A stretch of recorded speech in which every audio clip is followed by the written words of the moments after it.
Pak bisa video call atau telepon orang tua Bapak di kampung ya Pak ya. Tundalah mudiknya, jangan mudik saat ini Pak ya.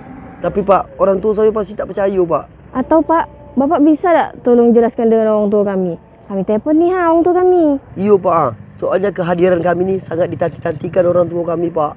Silakan telepon orang tuanya, kita bantu untuk menjelaskannya. Baiklah Pak, terima kasih Pak ya, saya telepon. Assalamualaikum. Waalaikumsalam. Mak, ayah, kami tak dapat balik tu Mak. Sebab dilarang Mak. Memang yang nyuruh kau balik tu siapa? Tak ada kami nyuruh kau balik tu. Justru kami risau ni kau balik. Ingin nyawa aku, mengebu tipu aku. Mika kalau datang bawa tas kosong. Kalau balik tu Kang, habis semua itik ayam aku, beras tumpul jilat tak habum Kang kot bawa balik ke sana Itu kan bukan pula bawa oleh-oleh.